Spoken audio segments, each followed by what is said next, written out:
Welcome back, everybody. You know, we love to go deep and really get into the nitty-gritty of things. And today, we're talking all things Disney. Disney. Specifically, we're going to be diving into, some really cool data analysis. Okay. It's from this excerpt, an excerpt from an analysis called Gender-Based Preferences in Disney Movies, an analysis of IMDb ratings. Oh, interesting. So, we've all got our favorite Disney movies, Yeah, right? right.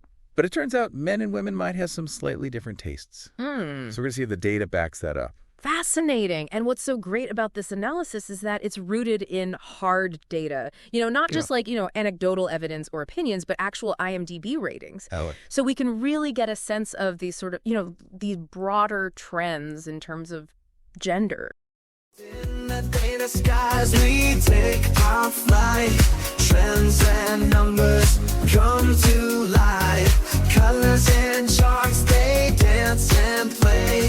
Showing truth in a visual way. In GenderDecoded we uncover truths and stories like no other. In the data waves we find the secret maps of humankind.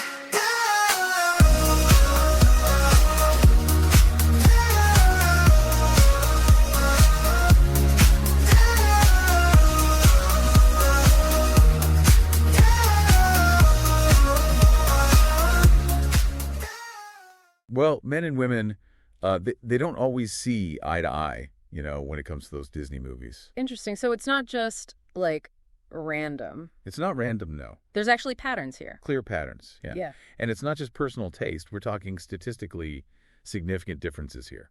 So they used actual data analysis to figure this out. Right, yeah.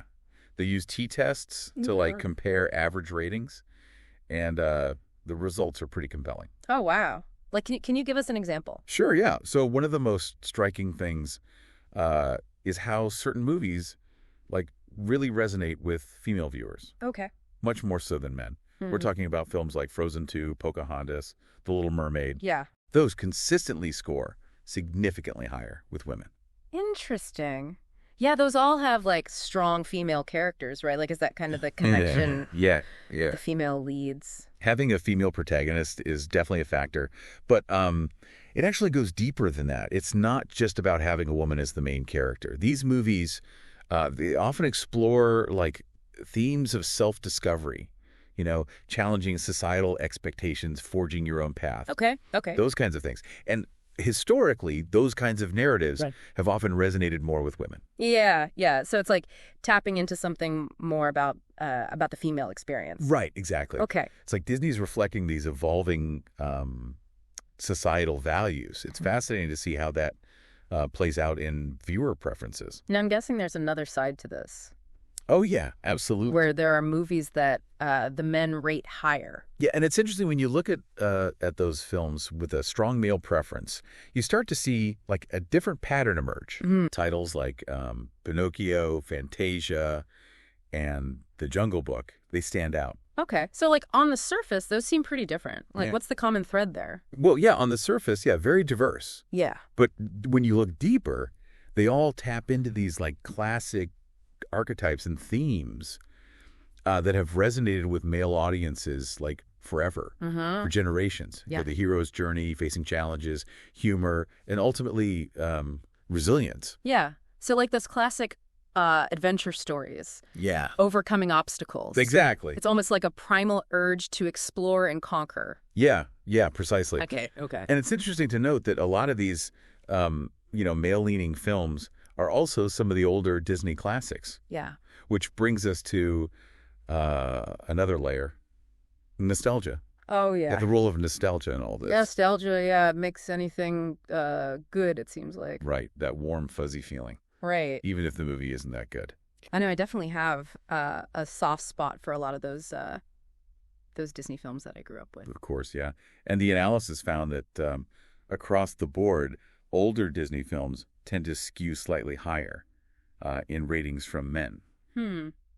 Is that just nostalgia, or is it just those older films were just inherently more appealing to men? It's probably a combination. Yeah. Nostalgia definitely plays a role. I mean, these movies become intertwined with like our childhood memories, and those associations are strong, Yeah. But it's also worth thinking about how like storytelling itself has just, evolved over time. Right.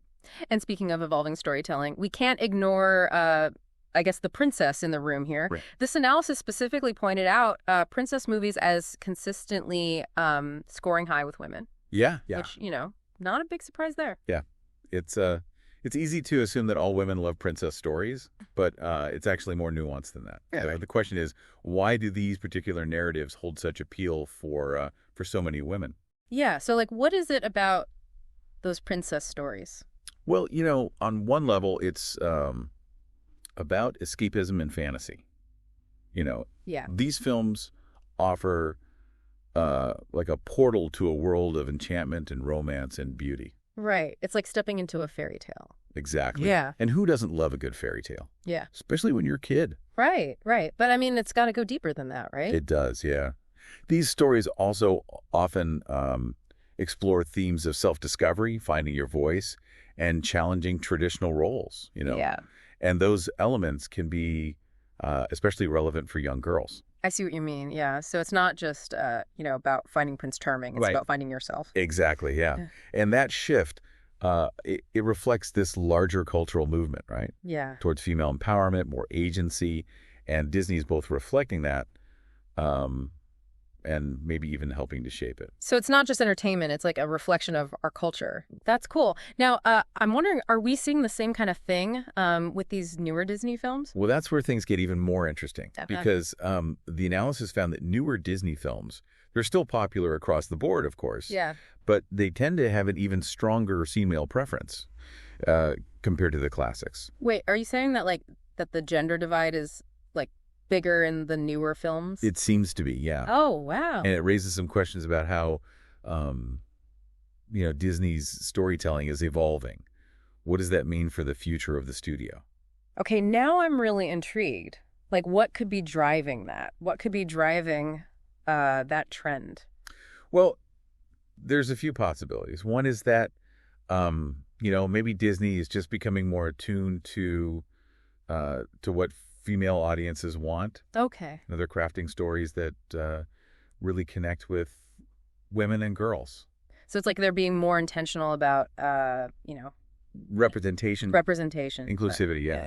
And it's worth noting, this trend comes at the same time as a greater awareness of, gender equality and the importance of diverse voices in storytelling. Right.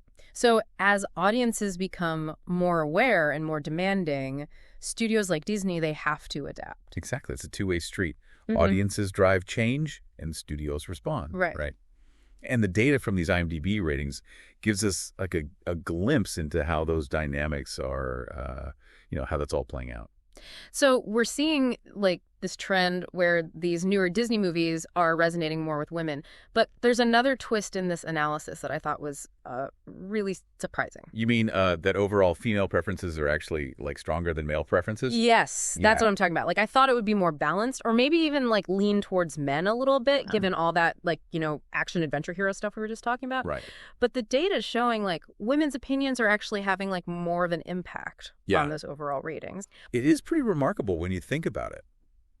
It kind of suggests that maybe female viewers are more actively engaged in rating these films. Okay. Or maybe they're just more discerning, I guess, in their preferences. Yeah. It's almost like they're holding Disney to a higher standard. Yeah.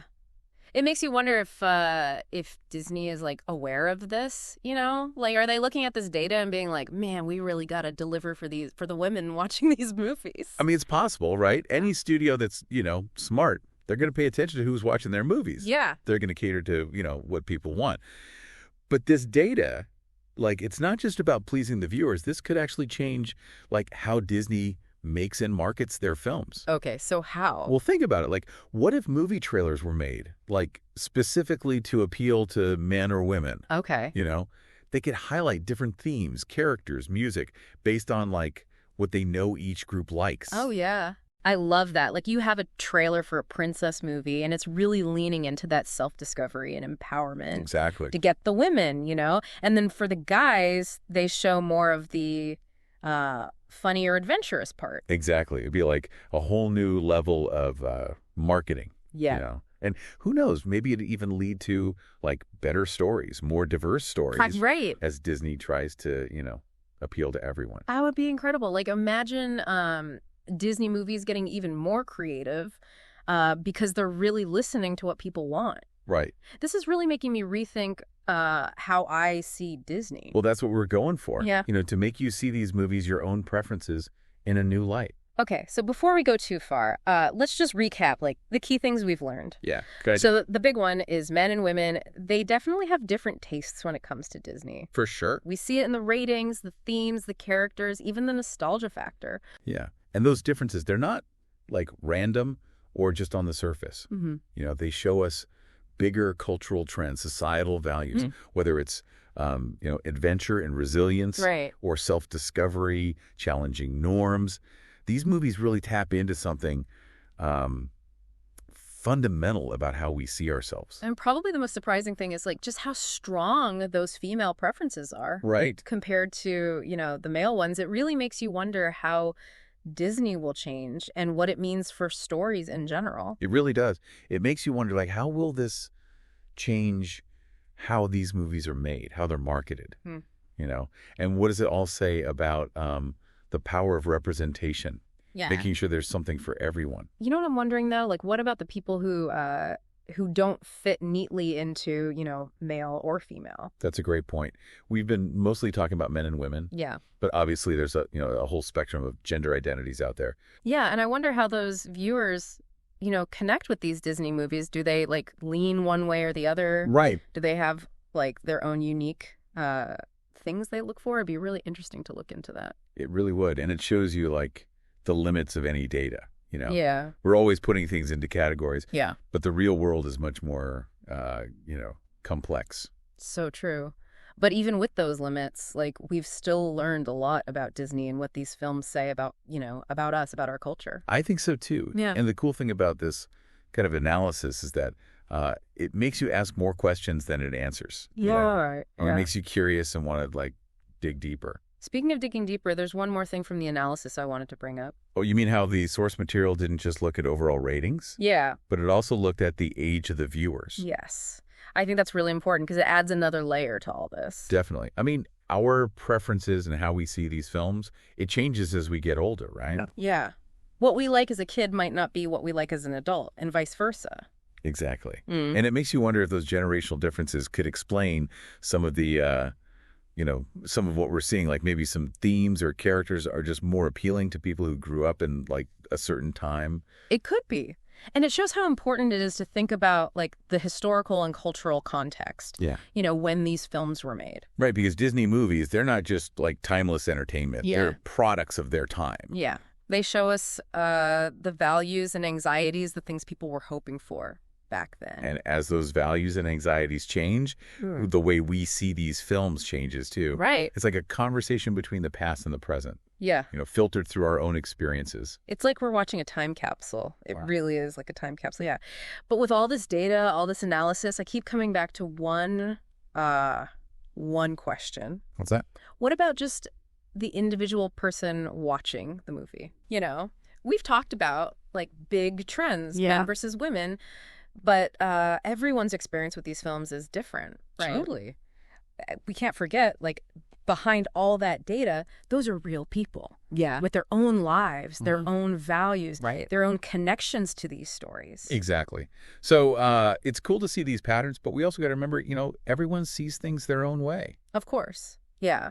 What really connects with one person might not do anything for someone else, Right. no matter, like, their gender or their age. That's the cool thing about art, right? You can see it in so many ways. It's open to interpretation, yeah. It can make you feel all kinds of things. Exactly. Yeah. So the data shows us trends, but it doesn't tell the whole story. Right. It can't capture, like, the full experience of watching a movie.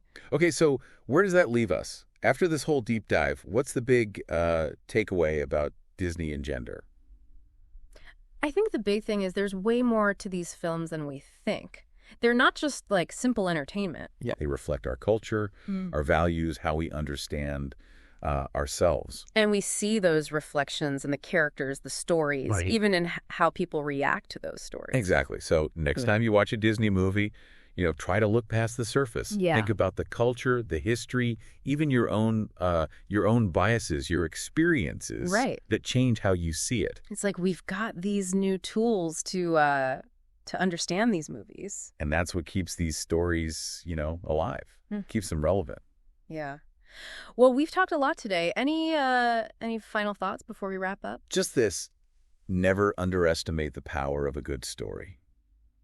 These Disney films, whether we know it or not, they've shaped how we think, how we see the world. Yeah, so pay attention to the stories you're taking in. Right. Really think about them on a deeper level. That's it. Well said.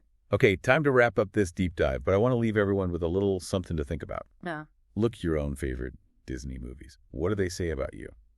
About what you value? Ooh, good question. Yeah. Maybe even about your own self-discovery. You never know. It could lead you to some new favorites.